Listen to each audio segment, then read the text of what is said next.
cher Richard, cher Nicolas, puisque on partage ce combat, mais vous le menez depuis bien plus longtemps que moi et avec beaucoup d'efficacité. Puis j'ai envie de dire, chers amis, j'ai un peu d'émotion aussi à être là parce que la vie démocratique est ainsi faite que je ne sais pas si je serai là l'an prochain à nouveau à vos côtés. Ce qui est certain, c'est que je serai toujours en salle de cinéma. Et ce qui est certain, c'est que vous aurez toujours des partenaires et des alliés exigeants, des alliés de la création audiovisuelle et du cinéma, de la défense des créateurs et de la diversité culturelle, de l'affirmation de ce qu'est notre souveraineté face à des volontés hégémoniques qui sont autant de risques d'affaissement, d'uniformisation et d'assèchement de ce que nous sommes et de ce que nous portons. Et je sais que vous saurez trouver ces partenaires exigeants parce que vous avez la chance au sein de votre fédération d'avoir une équipe qui ne porte non pas des intérêts corporatistes, mais ceux d'une profession essentielle à nos vies. Et je veux te dire un merci tout particulier, cher Richard, parce que je me suis sentie presque adoptée parfois au sein de cette famille. Je sais qu'en 4 ans, nous n'avons pas tout réussi, mais je crois sincèrement que nous avons œuvré ensemble pour commencer une modernisation qui était essentielle, une actualisation nécessaire des dispositifs qui sont enviés de tous et qui ont contribué à faire la force de notre cinéma.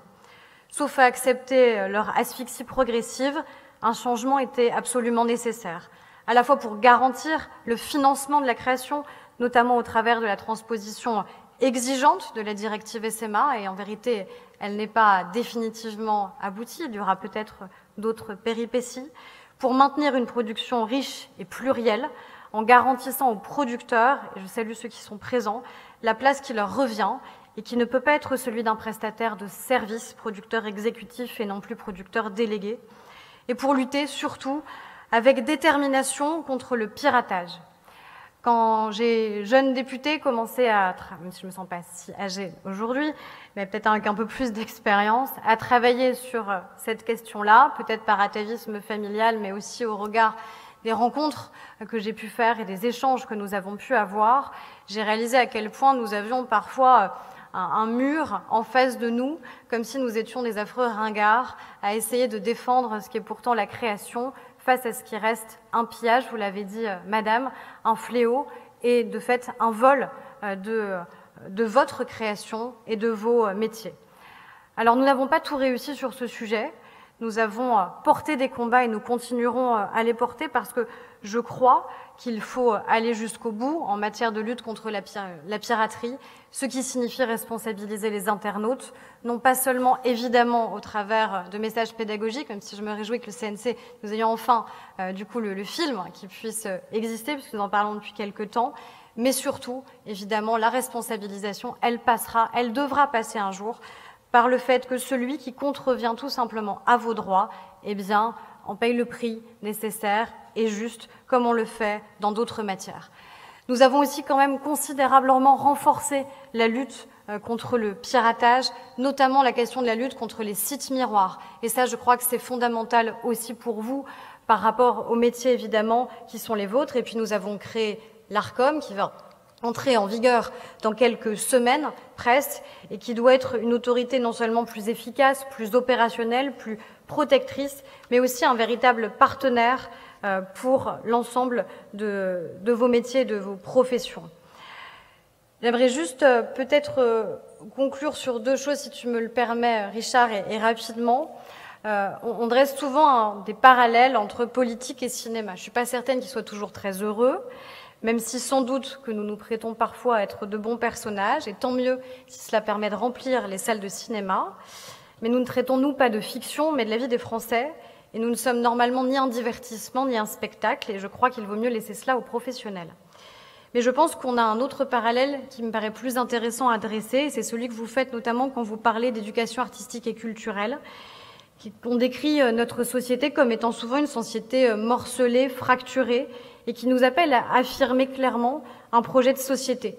La politique, tout comme le cinéma, ne peuvent pas juste répondre à des logiques de demande. Nous devons d'abord, au contraire, être une offre, et donc assumer des choix, et des choix éditoriaux, j'allais dire. Le débat que vous avez aujourd'hui sur l'éducation artistique et culturelle, qui est bien au-delà de la question de l'éducation à l'image, me réjouit parce que je pense que c'est notre avenir et l'avenir de vos métiers, la capacité à aller vers les publics, à créer et à installer des habitudes culturelles, parmi lesquelles celle de se plonger justement dans une salle de cinéma. Je pense à des initiatives que j'ai vues, j'imagine que certains sont ici aujourd'hui, que ce soit au Cinéma Star à Strasbourg ou à l'Alhambra à Marseille, et qui sont des modèles du genre. Et je crois au rôle fondamental de l'école pour le porter, parce que si l'école n'assure pas un accès démocratique à l'art, aux arts, alors ce seront des logiques sociales ou territoriales qui prévaudront, et ce sera toujours dans le sens malheureusement de renforcement et de plus d'inégalités. Et ce sera peut-être ma seule différence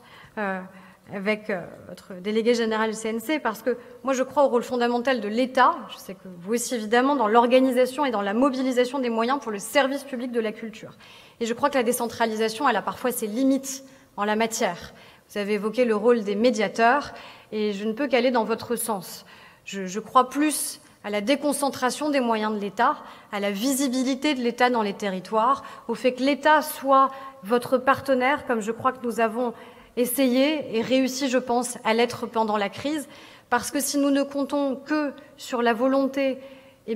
locale, territoriale, celle-ci peut changer.